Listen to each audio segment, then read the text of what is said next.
নমস্কার, দেখুন জি 24 ঘন্টা আপনাদের সঙ্গে আমি অনির্বাণ। আমাদের এই বিশেষ বুলেটিন নাহি দিব সূচ্যগ্র মেদিনীর নিয়ে। এই কথাটা ভারত বলে আসছে বহুদিন ধরে।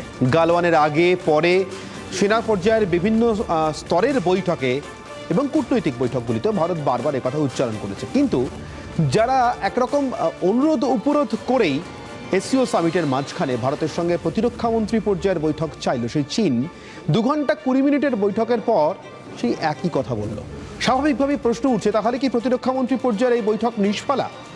আরেকটা প্রশ্ন উঠছে, চীন এই বৈঠক নিজেরা অনুরোধ করে চেয়ে নিলেও এই বৈঠক থেকে চীনের প্রত্যাশাকে তাহলে একটু বেশি ছিল? তারা কি ধরেই নিয়েছিল যে তারা যা দাবি করবে তাই ভারত মেনে নেবে, নাকি সামনে একরকম আর পিছনে আরেক রকম কথা বলতে চাইছে চীন? তার কারণ এই বৈঠকের পর চীনের তরফ থেকে বিবৃতি জারি করা হয়। যদিও বৈঠকের মধ্যেও চীনা প্রতিরক্ষামন্ত্রীর তরফ থেকে বিন্দুমাত্র নরম হওয়ার ইঙ্গিত পাওয়া যায়নি। মেট্রোপলে অর্থাৎ মস্কোর মেট্রোপল হোটেলে এই মিটিংয়ের পর এখনও পর্যন্ত চীনের তরফ থেকে যেমন নমনীয় হওয়ার কোনো ইঙ্গিত নেই, ভারতের তরফ থেকেও আগের অবস্থান থেকে সরে আসার কোনো ইঙ্গিত নেই। স্বাভাবিকভাবেই প্রশ্ন উঠছে, তাহলে কি যুদ্ধই একমাত্র বিকল্প, যা এই সভ্য পৃথিবীতে এই মুহূর্তে কেউ কল্পনা করতে পারেন না? আমরা কথা বলবো, আমাদের সঙ্গে উপস্থিত রয়েছেন দুজন বিশেষজ্ঞ। প্রথমেই বলবো, উপস্থিত রয়েছেন প্রতিরক্ষা বিশেষজ্ঞ ব্রিগেডিয়ার প্রবীর সান্যাল। প্রবীর বাবুর সঙ্গে কথা বলবো, ব্রিগেডিয়ার সান্যালের সঙ্গে কথা বলবো। ব্রিগেডিয়ার সান্যাল, আপনার কাছ থেকে জানতে চাইবো, এই মুহূর্তে এই শতাব্দীতে ব্রাদার যদি বলি আমরা, তাহলে যুদ্ধ করে সীমান্ত সমস্যা মেটানো, জমির সীমানা নির্ধারণের সমস্যা মেটানো, এটা তো আজকের পৃথিবীতে কেউ মানতে চায় না। তাহলে এত কূটনৈতিক স্তর, এত কূটনৈতিক ব্যবস্থাপনা, এত আন্তর্জাতিক সংগঠন, এসবের প্রয়োজন কি? কিন্তু সেদিকেই কি আমরা এগিয়ে চলেছি খুব দুর্ভাগ্যজনকভাবে? না, দেখুন, আমরা এখন একটা মেসেজ চায়নাকে ভালো করে বুঝিয়ে দিয়েছি। আমরা মিলিটারিলি প্রিপেয়ার্ড ফর আমরা তার তৈরি আর বিশেষ করে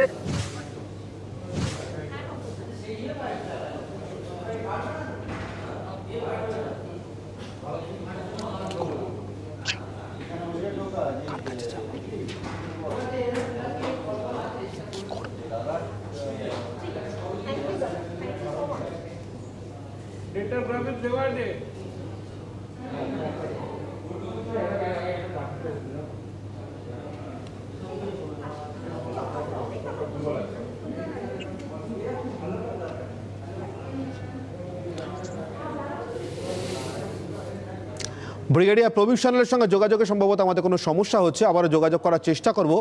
আপনাদেরকে জানিয়ে রাখি, ইতিমধ্যে অরুণাচল প্রদেশও কিন্তু চীনের তরফ থেকে বাড়তি সক্রিয়তার অভিযোগ আসছে। চীন বাড়তি সক্রিয় হচ্ছে এমন অভিযোগ কিন্তু পাচ্ছি আমরা আমাদের দেশের মাটি থেকেই। অরুণাচলে কংগ্রেস বিধায়ক দাবি করেছেন 5 জনকে অপহরণ করেছেন, 5 জন স্থানীয়কে অপহরণ করেছে চীনা সেনা। যদিও অরুণাচলের ডিজিপি অন্য কথা বলছেন, তিনি এই খবরের সত্যতা স্বীকার করেননি, কিন্তু অভিযোগ উঠছে।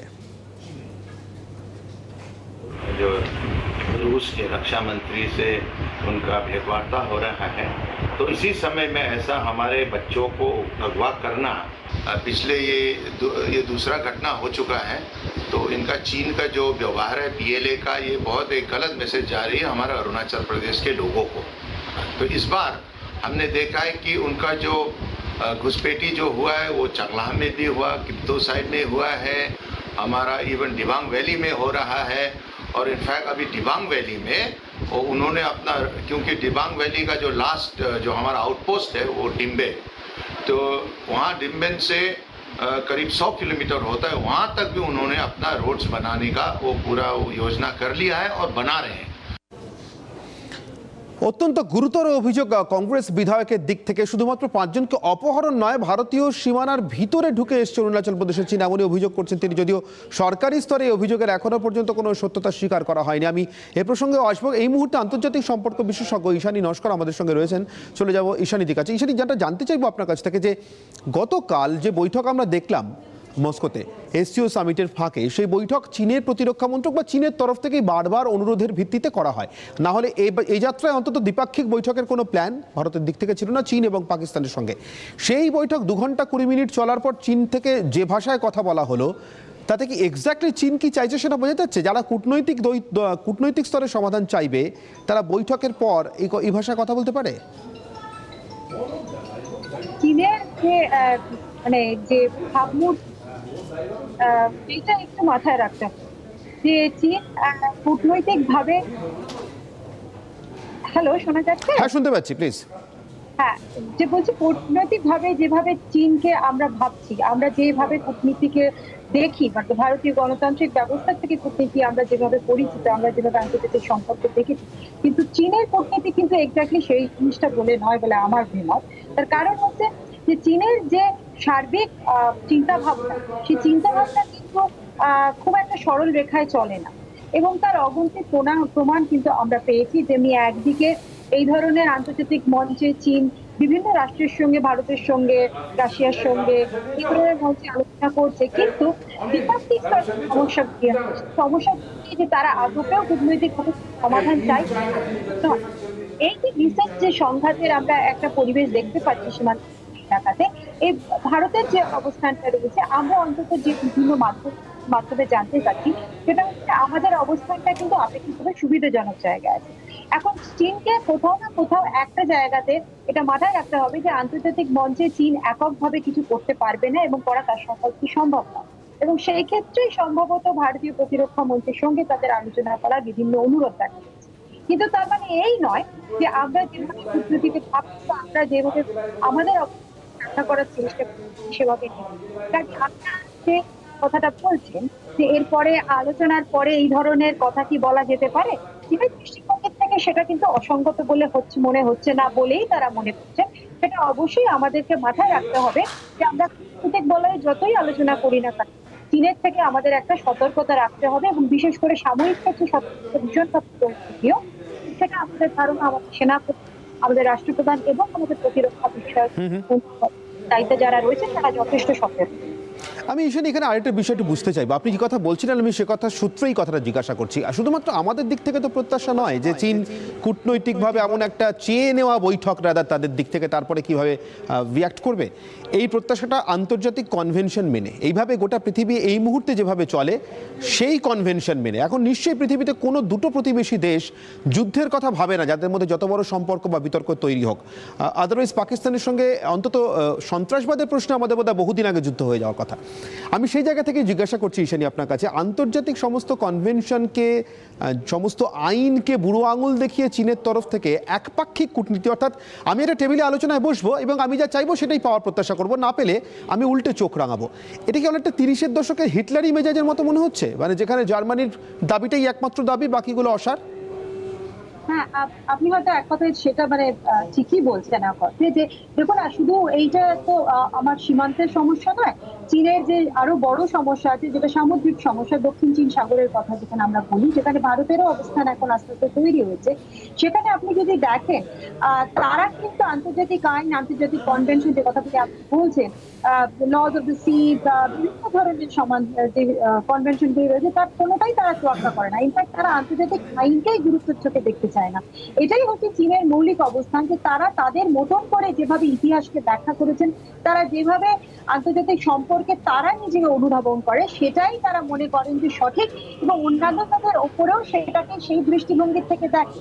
এবং আমি মনে করি এটা চীনের চিন্তা ভাবনার খামতিও একদিকে, দুটো একটা কৌশলও, যে একটা পর্যায়ের পরে তারা কিন্তু আর অন্য কোনো কথা বা অন্য কারোর অবস্থানটাকে সহমর্মিতার সঙ্গে দেখতে রাজি হয় না, এবং এইটা নিয়েই বিভিন্ন দেশের সঙ্গে তাদের তুষ্মা রয়েছে। শুধু ভারতের সঙ্গে তুষ্মা না, অন্যান্য দেশ যারা এই ধরনের সীমান্তবর্তী ভূখণ্ড ভিত্তিক অথবা সামুদ্রিক সীমান্তবর্তী সমস্যা নিয়ে ভুগছেন, তারা সকলেই একই সমস্যায় দেখেন যে তারা কোনো কনভেনশন মেনে কাজ চায় না। চীনের সঙ্গে চীনের কাছে আন্তর্জাতিক আইন বা কনভেনশনের গুরুত্বটা আপেক্ষিকভাবে কম, তাদের যে ঐতিহাসিক তারা